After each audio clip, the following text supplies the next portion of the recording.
Okay, let's talk about something that could fundamentally change the very nature of money itself. Seriously, it's a shift that might redefine how you think about your finances, and it's rolling out way faster than you might realize. So let's get into what the future of your wallet could look like.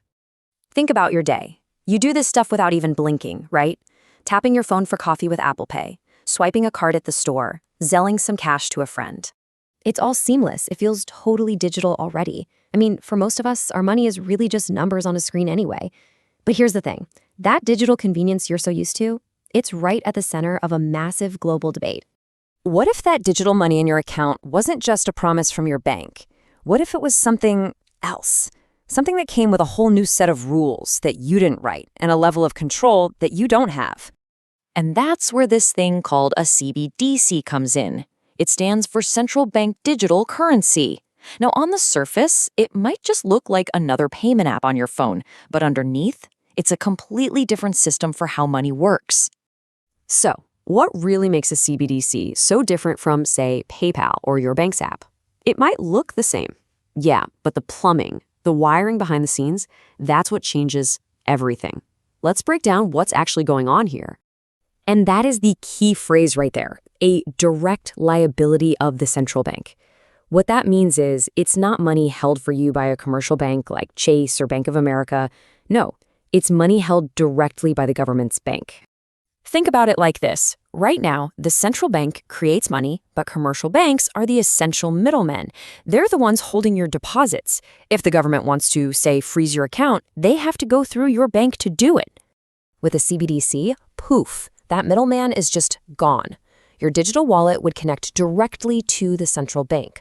And that's the core change, a direct line from you to the highest financial power in the country. There's no buffer anymore. So you gotta ask, why are more than 100 governments all over the world so excited about this idea? Well, from their perspective, they have some pretty compelling arguments for why this is the next logical step for our entire financial system. Let's look at what they're saying. The people who support this idea usually point to three main benefits.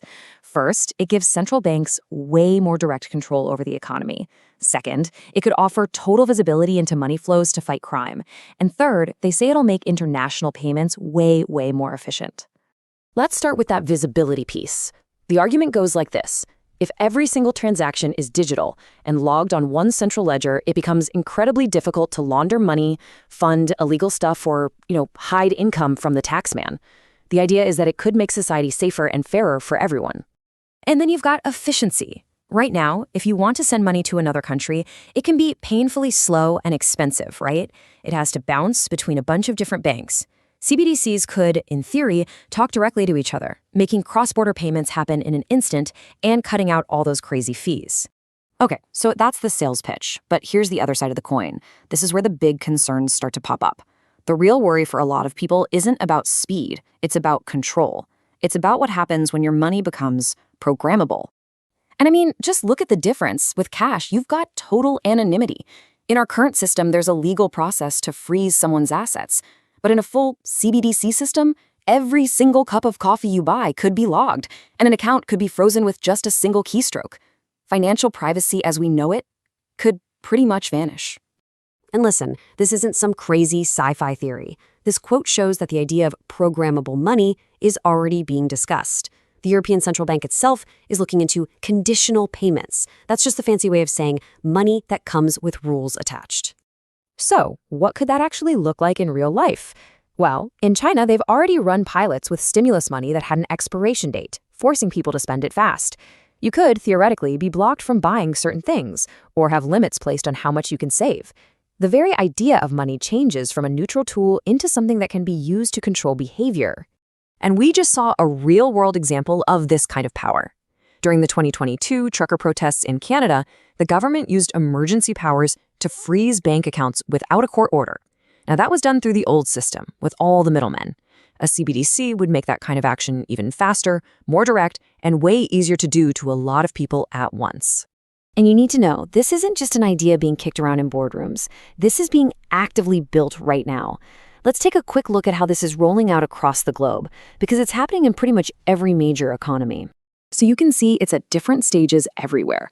China is way out in front with its digital yuan. It's already in advanced pilot testing. The EU is in the middle of developing its digital euro, while the US is still officially in a research phase. And then you have countries like Nigeria that have already gone ahead and fully launched theirs. And the scale of this whole thing is just massive. We're talking about over 130 countries that are already going down this path.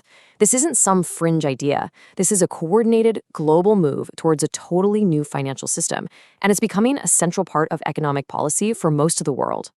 So this is really what it all boils down to. This is not just a tech upgrade, like going from a flip phone to a smartphone.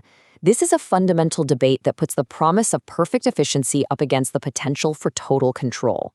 It's a debate about what money and freedom are even supposed to mean. But this massive shift isn't happening without a fight. You've got the crypto community, who sees this as the exact opposite of everything they believe in, decentralization.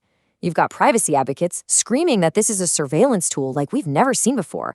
The commercial banks, well, they're basically fighting for their lives. And then you have a lot of regular people who are just deeply worried about giving any one institution that much power. And you know what? That concern is showing up in the numbers. A 2023 survey in the US found that only 16% of Americans actually support creating a CBDC.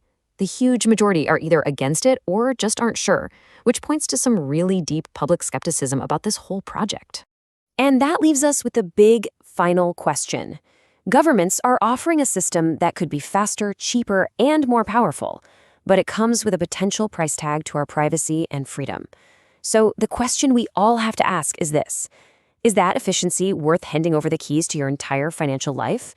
That's the debate we all need to be having right now.